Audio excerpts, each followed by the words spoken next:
I would like to introduce our next speaker to you. He is a senior fellow at the Irish Council for Civil Liberties, and he is bridging policy and technology.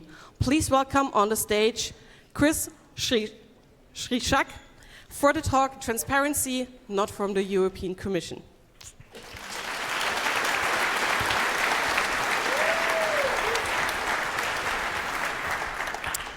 Thank you. So, transparency not from the European Commission. Before that, that's me. I think I still look pretty similar. I work at the Irish Council for Civil Liberties, specifically the unit known as Enforce, where we do advocacy, we litigate against companies, and we investigate. But why should you care about transparency and European Commission? Well, if you live in the European Union, you probably have heard of this term treaties. You haven't heard of Constitution of the European Union, but you may have heard about this term called treaties. The treaties are what lay out how the European Union functions. And in particular, it's the European Commission who's responsible to ensure how the treaties are applied. You might have heard a lot about regulations. Only the Commission can propose EU laws. And the Commission is just one part of the European Union, right? It's an executive body, not elected by any of you here, whether you're living here or not. That would be the European Parliament, not part of different member state governments, because that would be then form of the Council, so European Union Council. Only the European Commission can propose EU laws. With that in mind, we want to know, well, how can we hold them accountable, right? It's an executive body, not elected by anyone, but still needs to be held accountable. Actually, if you look at the treaties, it's already mentioned. Some of the elements are already there. That participation of civil society and different agencies, and all of this has to be done as openly as possible. Also, there needs to be dialogue between civil society and different institutions, including the Commission. Also, there needs to be these broad consultations, whatever those are. We'll look into that in a bit. But what can you do if the Commission is not open enough? Because that's all on the paper. That's good. Well, one thing you can do is you can write to them, and as it's written in the charter, you must receive an answer. Good luck with that. Also, you can actually request for documents, not just information. You can ask for specific documents, and, well, hopefully they'll give it to you. But I want to highlight two things here. You don't necessarily need to be the citizen of the European Union to request for these documents. If you're a resident here, you can still do the same. Also, there's this emphasis on whatever the medium of the document. This will be important later in the talk. If you have these documents and you don't get it, well, you have one option, which is to go to the European Ombudsman, who again can look into the issue, and if there's a real case of maladministration, they will call them out. Now, the Ombudsman can only make non-binding decisions. If you want binding decisions, you go to the court, if you have the money. So transparency is a means for public accountability. In my mind, there are three things. One, the transparency of the decision-making process, disclosure of the actual information, so documents, but also the public expectation of what good governance is. In some sense, the combination of these factors is what I would think of as transparency for accountability. Now, if you go to the European Commission's page, you'll get this nice thing, like transparency pretty much covers all the main things that I mentioned here: freedom of information, funding, consultation, blah, blah. That's the theory, right? Like, that's just the theory. That's not practice. let's see what the practice looks like. So if you want to contribute or give feedback and blah, blah, blah, you have this nice diagram. You have different opportunities to give feedback. Great, if you want to do it. And then you go to this kind of page, which will then list all the possibilities for you. First, you need to know this page exists. And let's assume you found the page, you've signed up to all the mailing lists and blah, blah, blah, and then you can finally get back and give your feedback. But does it actually work that way, right? Like, does all these consultation process, does it actually work? Let's take one example, because there are plenty. So this is the situation, for instance, with the sustainability corporate governance. So holding corporations accountable for due diligence, so in the supply chain. How many people actually gave feedback, right? So in this one occasion, 8 people gave feedback, right? Now, what about different member states? We have 27 member states. There are some fairly large countries there. Austria, 7 in total, including all organizations, everything. Portugal, 2. And we have even more below. One person or one entity from Czech Republic gave input. Now, let's assume you managed to give feedback. So this is a screenshot from a couple of days ago. So some of the deadlines are during your Christmas break. Feel free to go and give feedback. But then there's another thing. You assume that all the opportunities to give feedback are in one place. Well, they're not. Because sometimes they use a different system called EU survey, and then you can give all this feedback. Now, you might be following some of the news organizations, primarily based in Brussels, so you might have found the link, and you might end up there. And you might be great in knowing different issues with AI, for instance. And you might have actual examples with real-time facial recognition, and you want to tell the Commission what are the real issues, why this should be prohibited, for instance. And then you realize you have 1,500 characters. That's about 220 words. So go ahead, try your chance. So open public consultations end up being mostly a box-ticking exercise. What about access to documents? So this is a document which shows the conversation between Breton, who was the former commissioner for digital, and Sundar Pichai at Google. Well, forget the Google part. I like this part from Breton. Well, he expects technology in Europe to respect all our values on data protection, online safety, artificial intelligence. In Europe, it's not pick and choose. He goes well with words.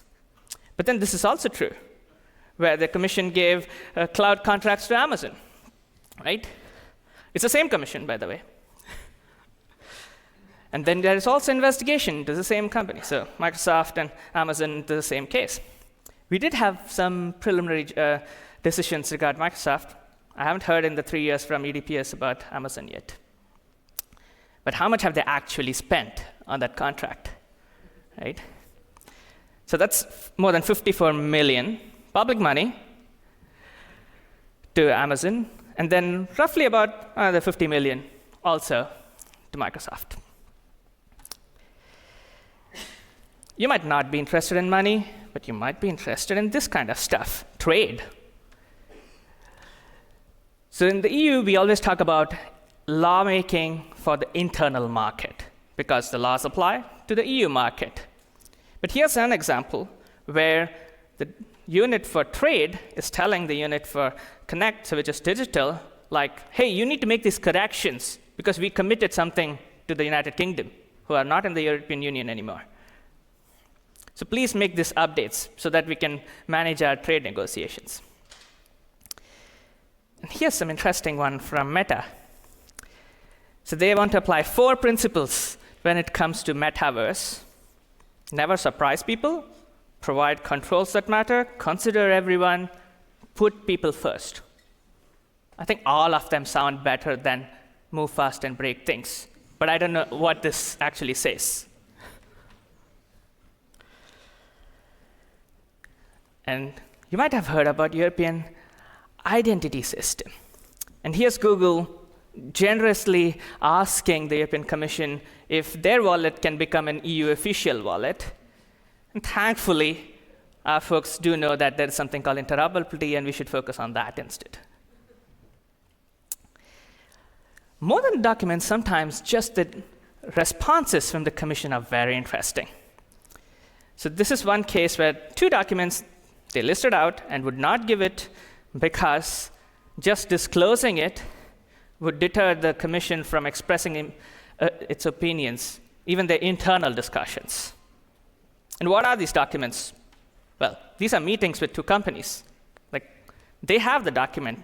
Why are they afraid of their internal discussions, right? But then we see they're actually concerned about the public, because they're concerned that we might misrepresent the documents, and this would then put external pressure on the Commission. Well, I thought that is what's supposed to happen. Let's take a nice case. So back in 2022, I looked at this article and I was like, oh, this looks like a problem. But then I went and looked at the actual law that was being proposed by the European Commission, and I found some interesting parts. Like, I'm a technologist, so I went and looked at the technical section and the impact assessments. They talk about encryption and fight against child sexual abuse, which is, pardon, okay. And then they mention that they actually have assessed the technical feasibility using technical experts. I was like, okay, now I want to know who the experts are, because that part went directly into an impact assessment of an important law. Oh, then I noticed there are stuff that I actually know. Secure multi-party computation and homomorphic encryption and stuff. Okay, great. I can ask them for the documents so that I can look deep into it. I mean, at the same time, there were a lot of works that were showing that, well, there are big problems with these kind of proposals. So, well, which experts did they actually speak to then? Oof. So, well, simple question. What reference docs did you use to develop this? And tell me who the experts were. Well, they gave me back pretty much the same as what is in the impact assessment, just an old dated one. 2-year-old document, pretty much the same. I was like, okay, they kind of just rejected my request. Well, I tried hard, so I was like, okay, backup option. Go to the European Ombudsman. Because, well, in the rules of procedure of this expert committee, it says all the organization names and the member names, blah, blah, should be made public. Problem was, not even the meeting was listed anywhere. Like, the only reason I knew when the meeting happened was because this document told me it happened in March or in April. Okay, in 2020. Like, okay, it's not even listed. Great. Okay, Ombudsman does their job, and it took a long time for them to get a meeting with the Commission, and then they sent me a report. It has even more interesting stuff. Apparently, I'm a special case. Only my complaint was delayed. I was like, should I feel special? No, okay, no. So I went online, I was like, oh wait, Felix Reda also asked about the same topic, so it went to the same unit. And hey, that one was also delayed. So it can't be special. They're just lying to me. Actually, they're lying to the Ombudsman.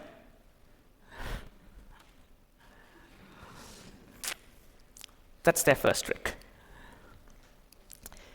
But there's more. The experts come from the companies themselves. So I was like, wait, I was thinking about academics. Okay. So which companies? Probably. Okay, 3 I suspect. Maybe more, but at least 3. But what are they afraid? Why aren't they not willing to tell me which companies were involved that day? Well, because the companies are afraid of their public image. Okay. And their security. I mean, Zuckerberg already has like fences and everything for him. Like, okay. And then I look at this part, and I'm like, oh, wait, there's a problem here. These experts, whoever they were, put together this information, and then this was just used as part of the regulation. Did they even know that this is what they were contributing to? Okay, well, decision, great. As expected, maladministration. I should be celebrating, except nothing happened after that. Like,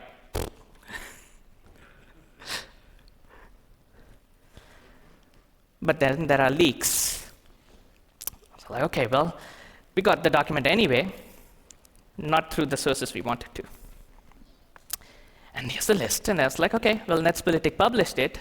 Let's go and look at some of the things. Okay, it's all Microsoft, then a lot of Google's, and then there's Thorn. Oh, interesting, and they're marked as NGO. Okay.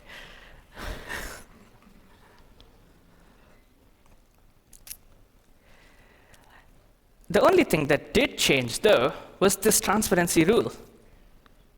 They just changed the rules because they were not going to give us a document.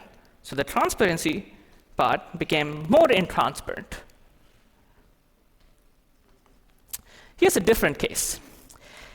Some of you might know this. This is way more famous. This is the Pfizer case. And Alexander Fanta read the same article and asked, well, please give me the text messages exchanged between van der Leyen and the Pfizer guy. Reject. Nope, not giving you. And the reason? Text messages are ephemeral. That was the actual words used.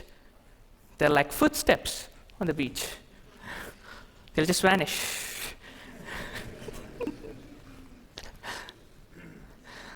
Well, and they say, well, because it's ephemeral, well, it's not meant to contain any important information, except 1.8 billion vaccine doses were decided there. And so it's exempt from public access. Like me, well, you just have to go and look at the definition then. It says clearly, whatever its medium, like, does it say anywhere like text messages are not counted as a document? Well, the Ombudsman was like, well, I don't think there's any issue about SMSs not being documents, because they are. Well, so Ombudsman agrees, and she's even better with words. In the recent review, she is like, well, the medium doesn't matter. It's the message. Any social scientists here? You should be reminded of this one from Marshall McLuhan from about 60 years ago. I think he touched it very nicely. The medium is the message here. If that conversation was over email, then it would have just been automatically treated as a document. The fact that it was an SMS, it was treated as, oh, it's not a document, we don't have to give it to anyone. But then the usual tactic 2, stonewalling. Keep asking the commission, they'll be like, meh. We keep asking, we're not going to do anything. Fortunately for us, the New York Times decided, well, we can't do much with non-binding decisions, so we'll take them to court. We should hear back in a couple of months, I think, about the decision. Expect delays, regular. So normally, with access to documents, this is the timeline, like a 15-day deadline to respond and 30 days in exceptional cases. And then there's a round 2 if you want to ask them, well, please check again. And they're called confirmatory requests. But the exception is the now. Like, I can't think of ever getting a document in 15 days. If I think about delays, I think about Deutsche Bahn.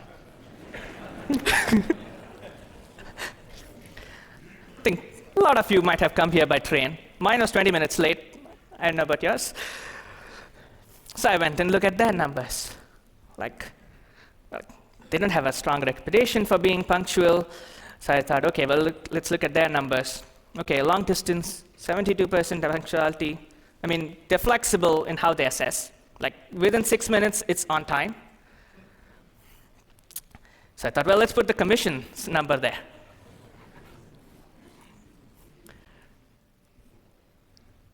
So their response time for punctuality for confirmatory applications is 14%. Like, I think you'll stop complaining about Deutsche Bahn.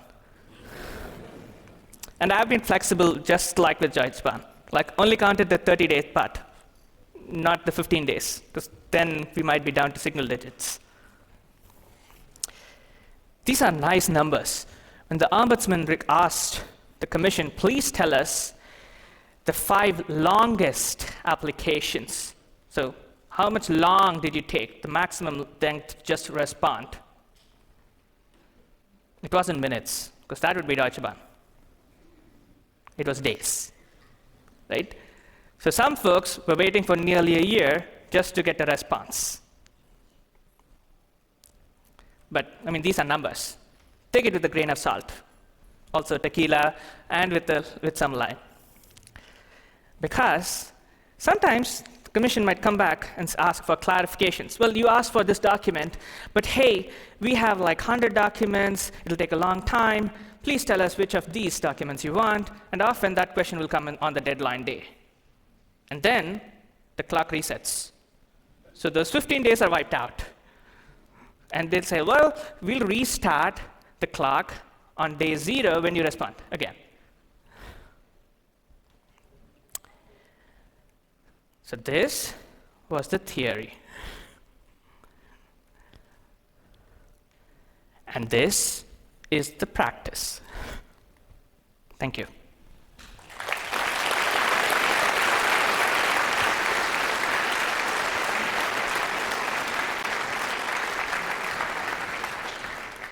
Thank you very much for this awesome talk.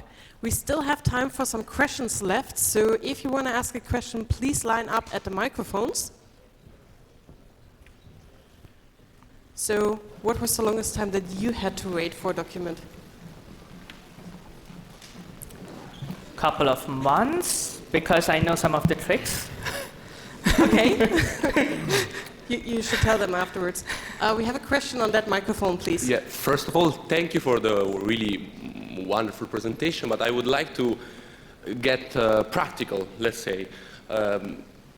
What is the model to overcome these problems? Because like we can pursue a Swedish model, so each public servant has his own diary where he writes everything, he publishes it, but then reality could be easily, changed. Or I think you know better than me how difficult it is to pursue a transparency legislation and a lobbying regulation.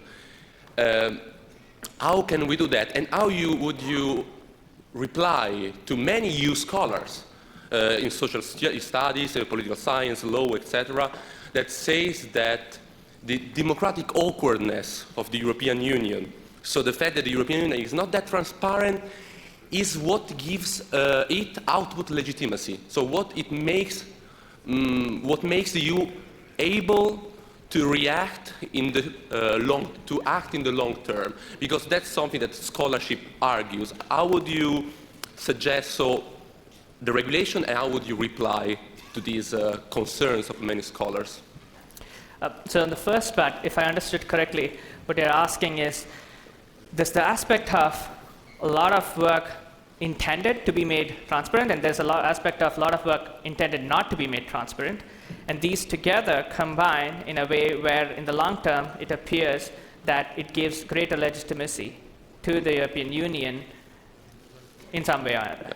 Right? I'm not completely sure, right? Because in some cases the problem is not whether they're giving the documents or not, but rather why they're not giving the documents, because they already are in possession of them, right?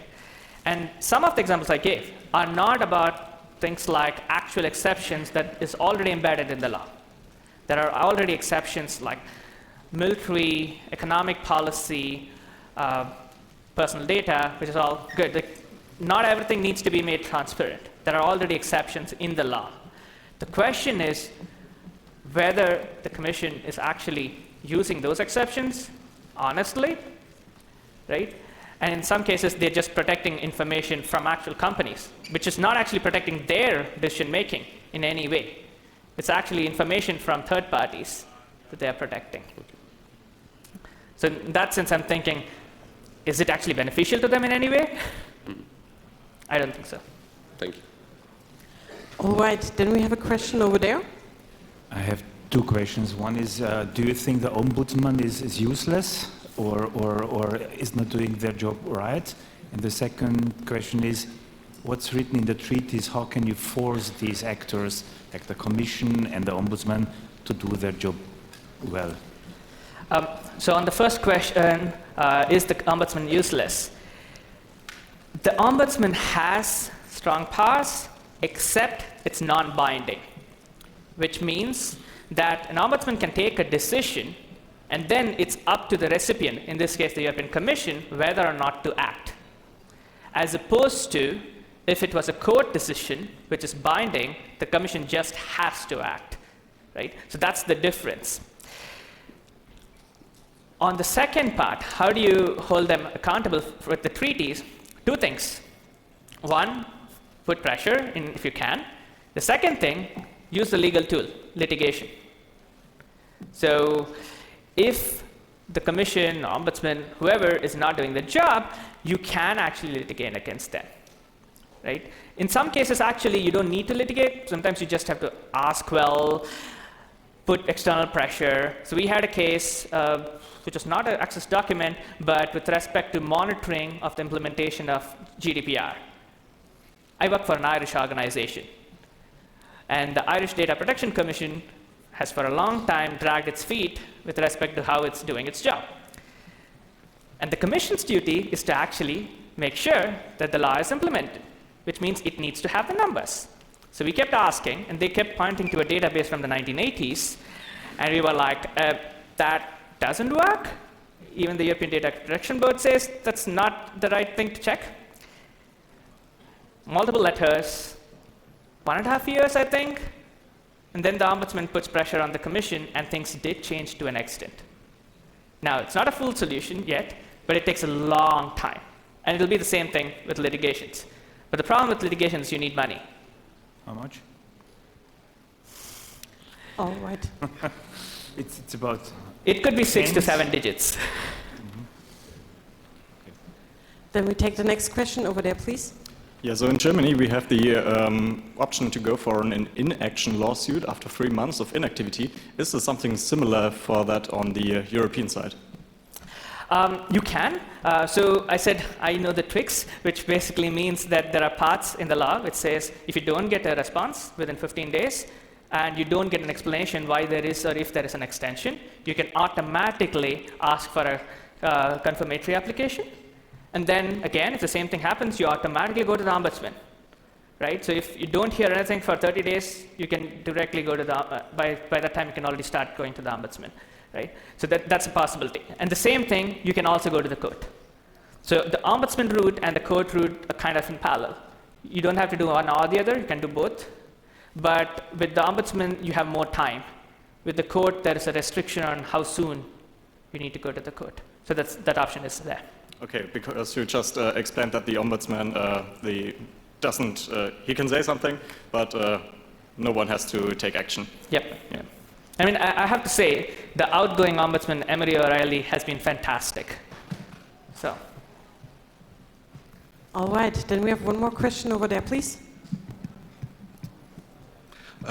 So my question, first of all, thank you very much for that amazing talk. My question is, have you seen a difference depending on the topic you're asking for?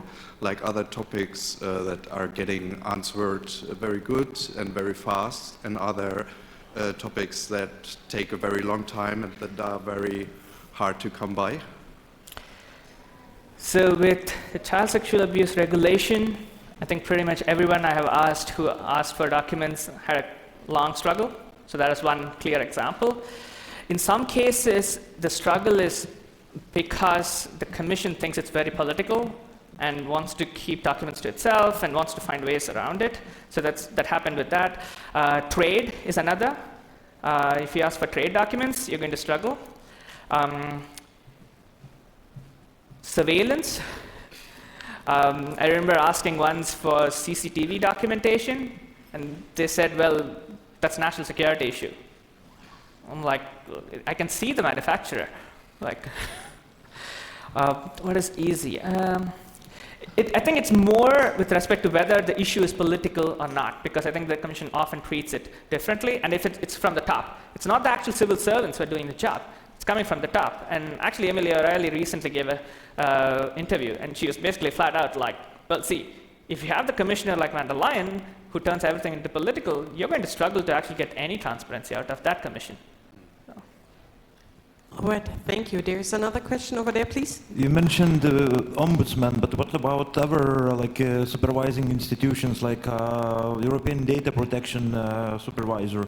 Because as I understand, they were taking an eye on at least 2 cases you mentioned on the slides, like child abuse and giving away documents to Microsoft, basically, and they do appear to working faster and like having more direct action to access to Commission.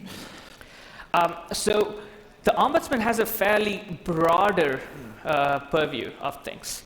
The EDPS, European Data Protection Supervisor, is the supervisor for data protection for EU institutions, which includes the European Commission.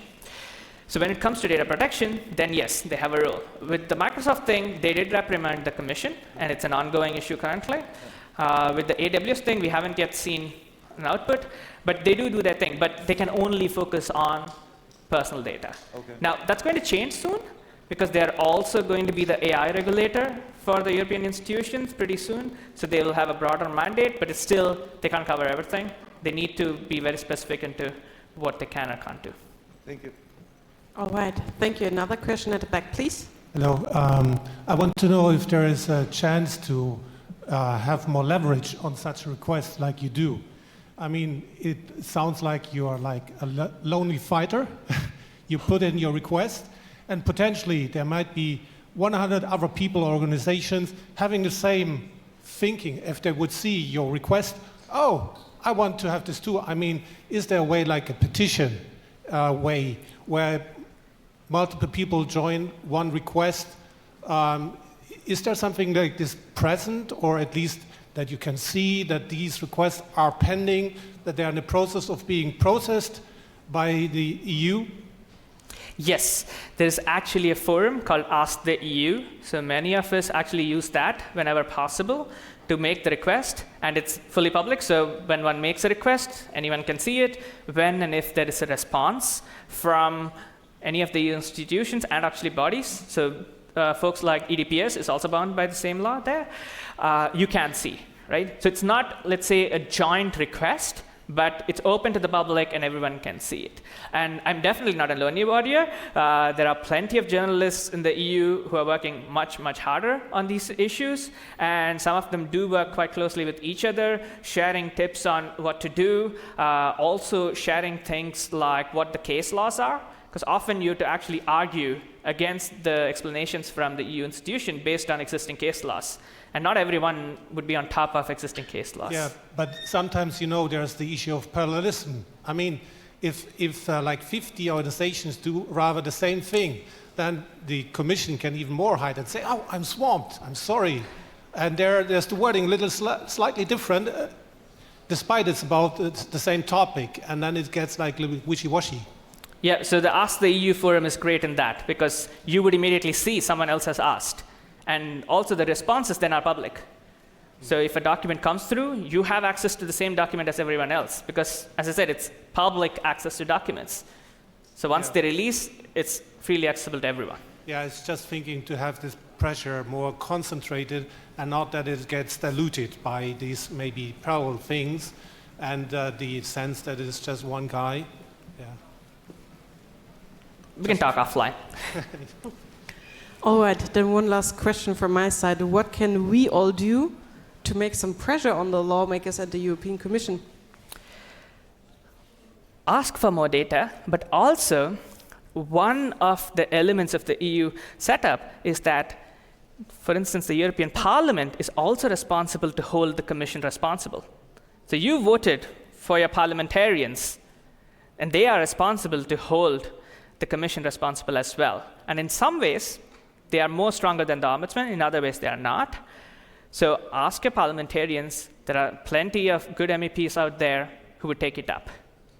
So that's one option you do have. I mean, you can go the official way, ask questions directly to the EU institutions, including the Parliament, by the way. But also, you can ask your parliamentarians to take up your issue. Then thank you very much for this awesome presentation. Please give a huge round of applause.